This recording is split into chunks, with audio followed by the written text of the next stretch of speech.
I know this is the new seniors pot black competition, but today's two players, compared to some of the men we've got here, well, they're just out of short trousers. They're both in, still with a chance of winning the Henderson Investors Trophy. To add to the World Championship trophy, they took home Joe Johnson in 1986, Dennis Taylor the year before. And having spent many hours with Dennis at his show nights or in our studio, I can tell you the biggest problem is keeping him quiet. I played an awful lot of snooker before I came to England, but didn't realise just at what level I could play it to. And when I went into the local club, I found I was as good as the local amateurs around the Blackburn area. So I went out and bought myself a cue. I remember my aunt that I used to stay with when I first moved over, and she used to say to me, "I don't know what you're doing going off playing snooker after a hard day's work like that." She said, "I wouldn't mind if you were going to make something out of it." Well, he made a lot out of it, and he was helped along the way by the then world champion, John Spencer. I got invited just as a guest to play one or two frames against John, and that went on for quite a number of months. I probably in total played over 70 frames against John. And then I gradually improved over the years and decided to have a go at being a professional. And I was accepted as a professional in 1972, the back end of 72. Pardon? But in the early 70s, exhibitions were the bread and butter for the pros. Taylor quickly became top of the bill. Did you hear the one about the... Did you hear about the Irish fellow that was teaching his dog to wee in the gutter and he fell off the roof and killed himself? And really, I started off like that, and over the years built up like a cabaret routine where I could go on maybe for an hour now and play trick shots and tell lots of little stories and Irish jokes. Any Alex Higgins supporters in tonight? Well, you're very unlucky, you know. Alex should have been here this evening, only he was launching a ship in Belfast yesterday, and they can't get him to let go of the bottle. If you can make your rivals laugh, you've certainly made it. And this little town was doing like a fair or a fighting gala of something involving the Planet of the Apes, you see. And we want to get through this town. And we're coming into the town, and suddenly we got all people riding on horseback and all these dressed up as monkeys and all this type of thing. And all the crowds are shouting and waving. And I'm driving, so Dennis opens the roof and he stands up and he starts waving to the crowd like this, just like if it was royalty coming through. I think it's hilarious. Well, Taylor's first major final came in '79. He couldn't believe he'd been beaten by a Welsh newcomer. That was a big blow, really, because I was favourite then to win, and sure enough, this young Welsh player, I'm saying young Welsh player, he's older than me, but he came through first year as a professional, had a brilliant run through to the final.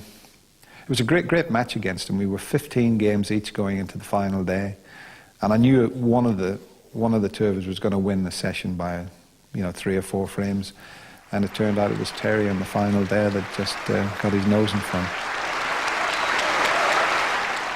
Well, the Taylor nose became a bridge for the now famous glasses after he'd had a problem with contact lenses.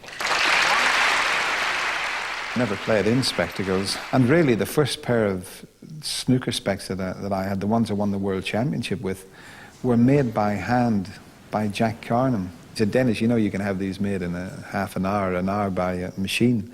I said, "No, Jack, I want a pair like the ones that you made yourself." Taylor's first major win came in the '84 Grand Prix, an emotional victory over Cliff Thorburn. Well, that was the first major tournament that I won. I wasn't even going to play in that. Just before that, my mother passed away very suddenly, and I was devastated. I went back to Ireland and had no interest. Snooker was the last thing I wanted to play. My family persuaded me to go back and play in the Rothmans, which was just a week or so later. And I did do and produce some of the best snooker I've ever played.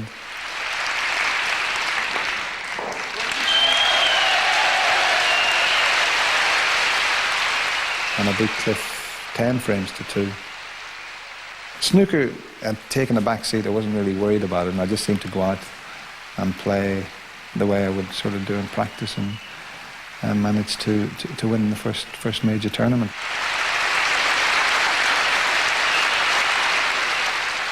He didn't have to wait long for Chapter 2, a classic, the greatest, the Worlds of '85, with Steve Davis.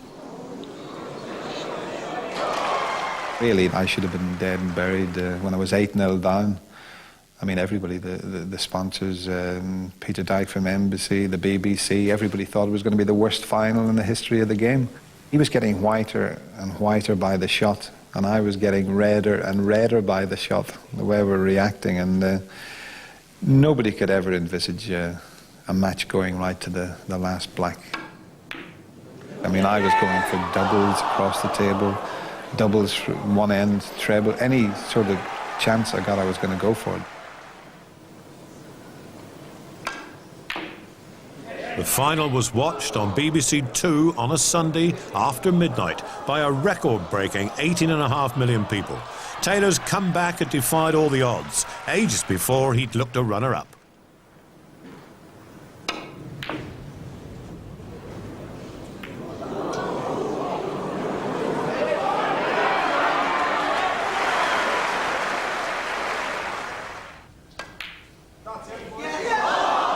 It looked certain when he left the respot black potable for Davis.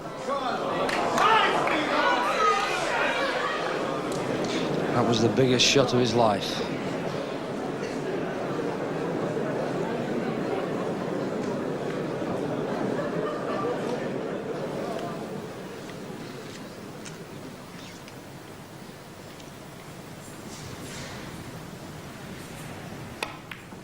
No.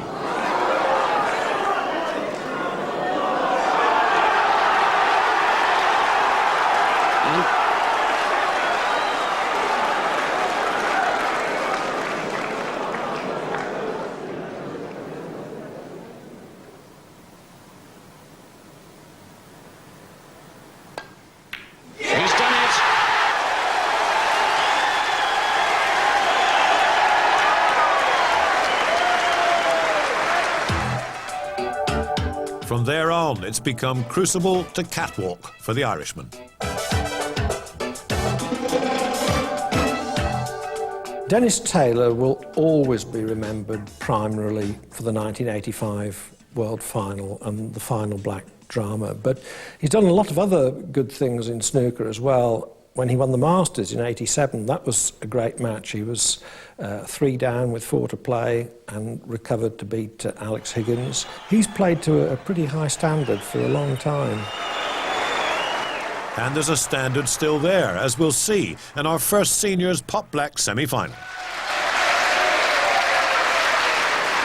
And ladies and gentlemen, the match between two former world champions, and first into the arena comes a player who has the respect of everybody in the game for his wonderful talent and fighting qualities that has made him one of our best loved champions, and wins over Perry Miles and Eddie Charlton give him a well-deserved semi-final place. Can I ask you to welcome the 1986 world champion, Joe Johnson.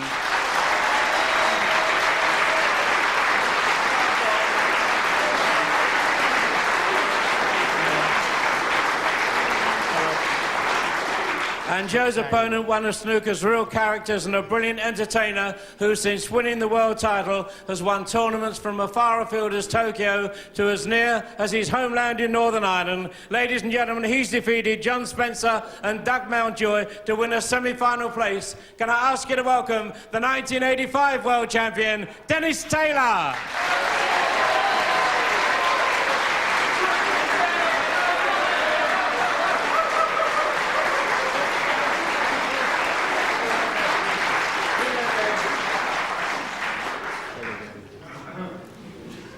I know barricade from you lot. Thank you, ladies and gentlemen. Again, Joe Johnson to break.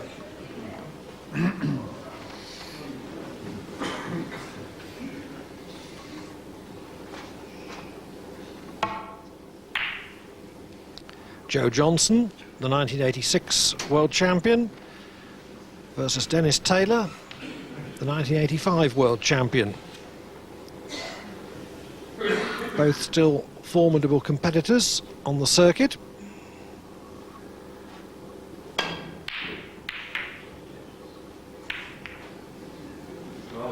Anybody hurt? No? Taylor ranked 26th, Johnson 47th.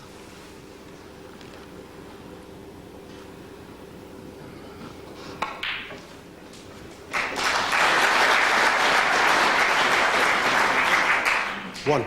Well, you will know by now that the seniors pot black is in colour, but tonight there's a lot of black and white about.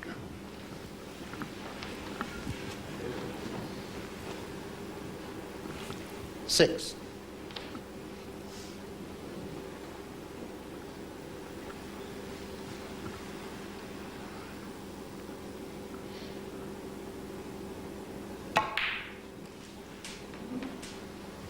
Seven. Now there's a smart audience for you.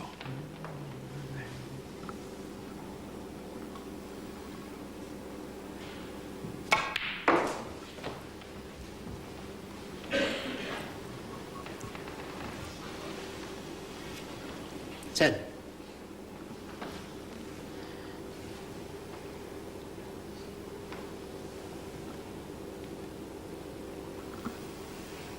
Could do with being just a little bit straighter on this red.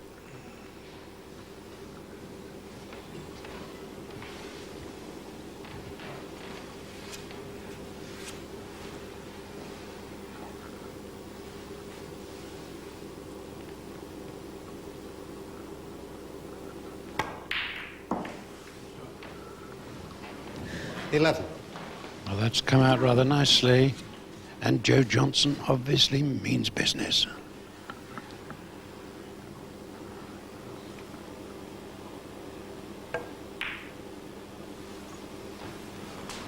This initial opportunity arising.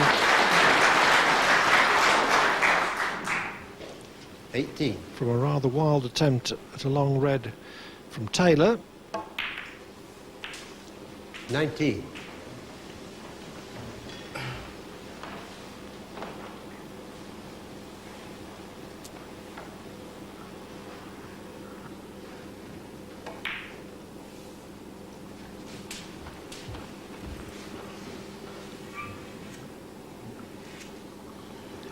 $26. Our semi-finals are still just one frame.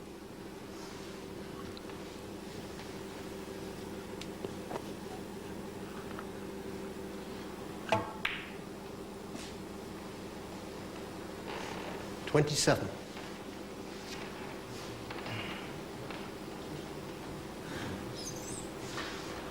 There's the Henderson Investors Trophy, which goes to the winner of Seniors Pot Black.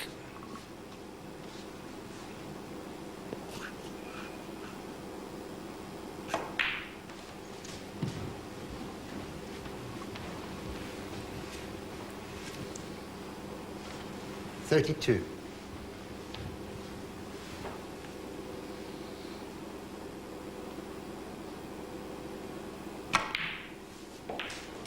$33.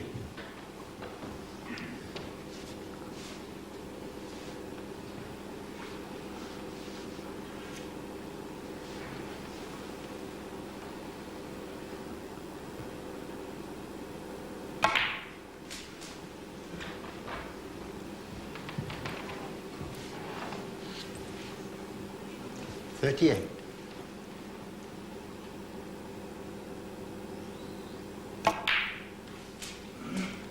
$39. Which makes another red available into the opposite corner pocket.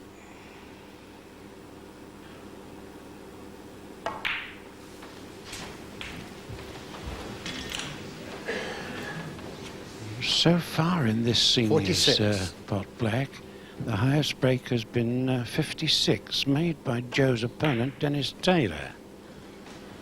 47.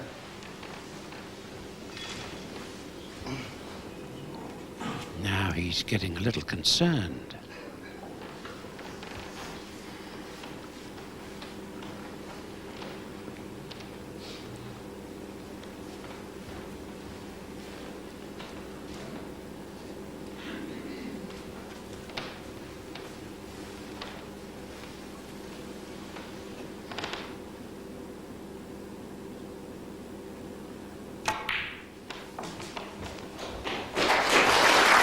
third for positional reasons.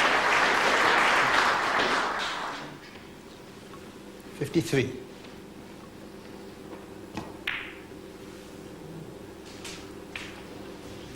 54.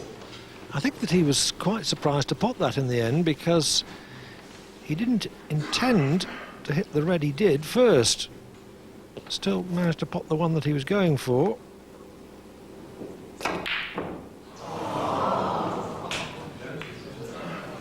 Joe Johnson, 54. But his break ends on 54, just when it seemed that he might win the frame in one visit.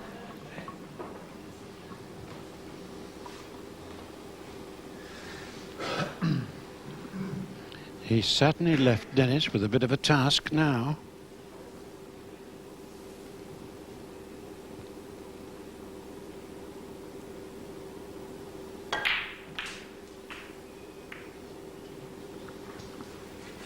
One.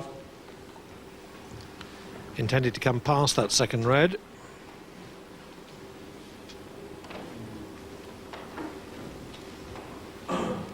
Which would have left him pink to the left corner.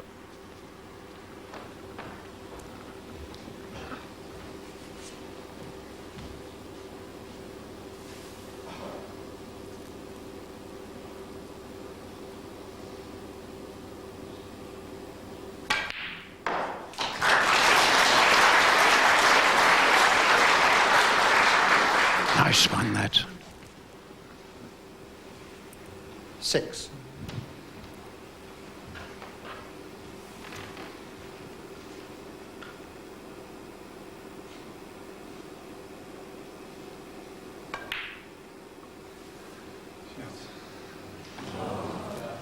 Dennis Taylor, 6. It wasn't easy, was it? No. Still able to find a smile.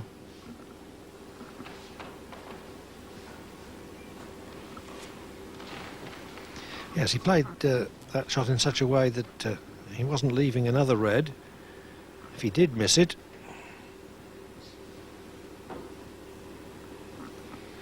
There's a bunch of characters there, my word. Nearest us is Jeff Folge, who at the moment is chairman of the WPPSA. Willie Thorne in the centre, Doug Mountjoy along the end there. All the players supporting this senior pot black. they've all enjoyed themselves, that's for sure. The characters in the back row, Thorburn, Ray Reardon and John Spencer.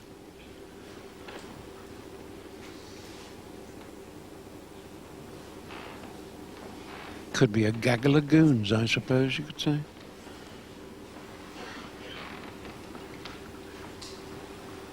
You got an extension? Sure.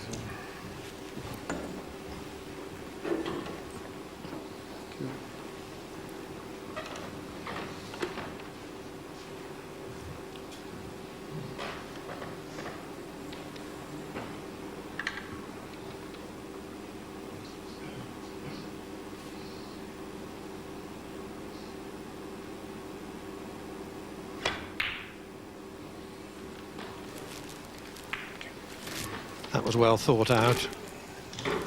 The black was really no good to Taylor where it was. He trails by 48 points, so he needed it available for a possible counter-attack.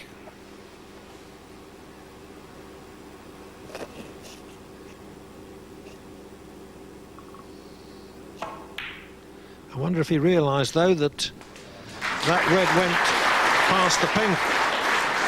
There may be no chance for a counter-attack now.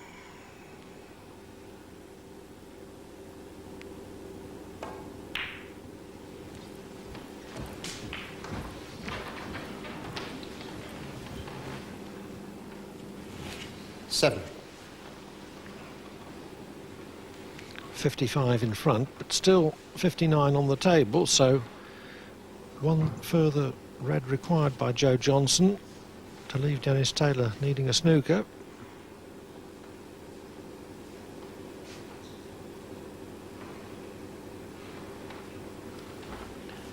All serious now.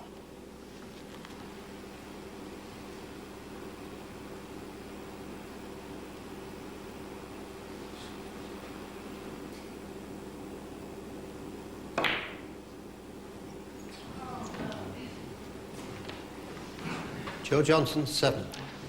That would effectively have been frame ball. No need to play prime position from it.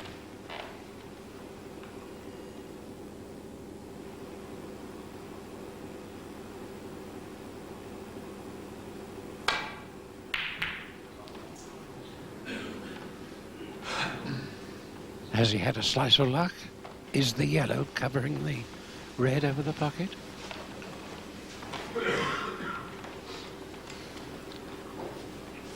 Yes, but he could play a cannon off the red, left of picture, to pop the red over the pocket.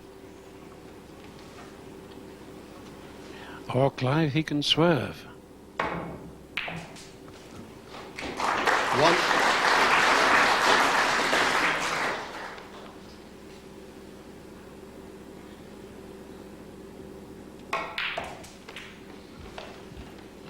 That puts him 60 points ahead now with only 51 points left.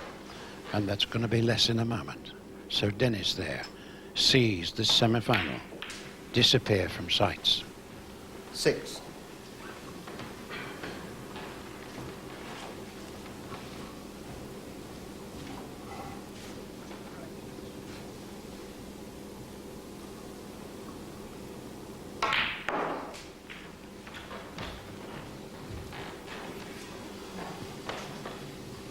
$11.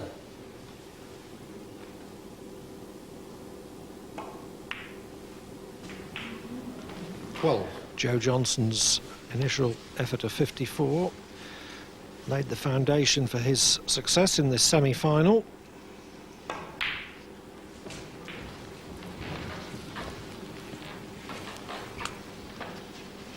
$16.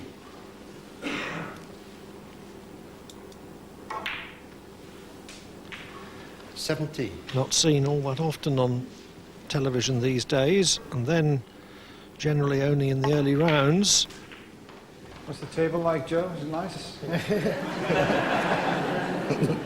24.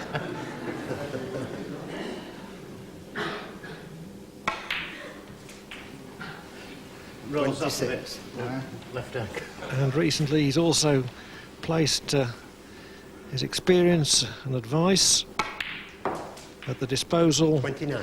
of the outstanding 18-year-old prospect from Leeds, Paul Hunter. Are you 33. sure you're old enough to be a senior?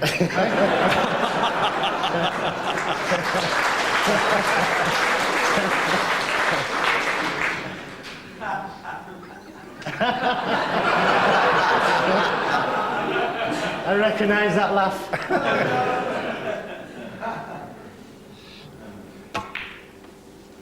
$38.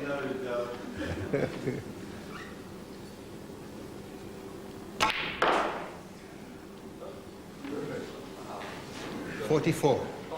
Just where I wanted it.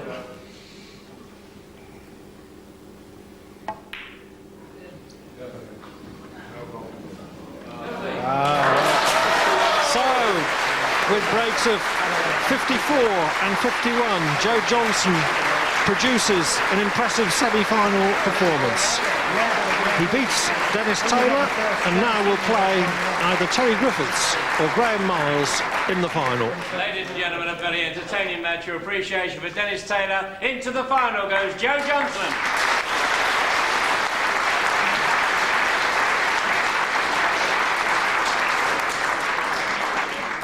He broke off and left me a tempter, a sort of tempter you don't mind having a go at, but you know if you miss, you're going to sort of possibly leave him on, and I didn't get it.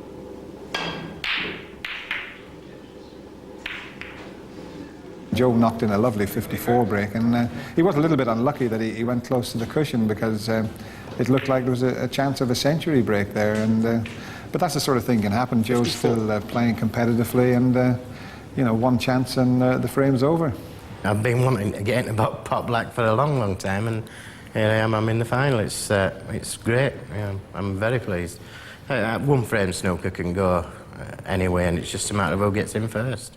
Well, no Irish luck there. Joe Johnson, the man in the first ever seniors Pot Black final. And tomorrow we'll find out if he's going to play Graham Miles or Terry Griffiths. But you can't get rid of Dennis that easily. 1985 will always remain.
No.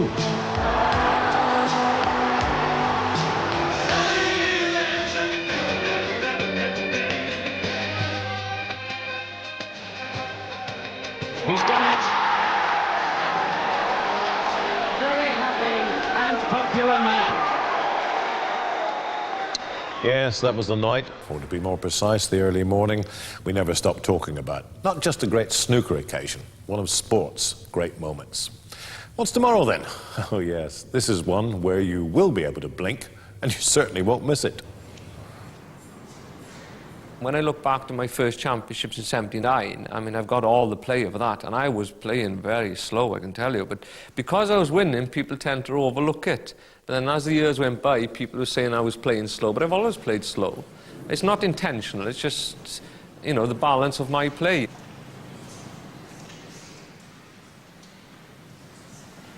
The slower players, every so often think, well, I'll try and play a bit quicker, but your rhythm is wrong.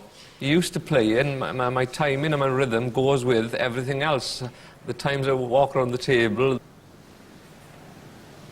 the times I take to address the ball and everything else. And you've got to be at peace with yourself when you're playing under pressure. And unless I play to my own speed, I can't be at peace with myself. I can play quick, but I lose. Well, I'm really not there to lose, you know.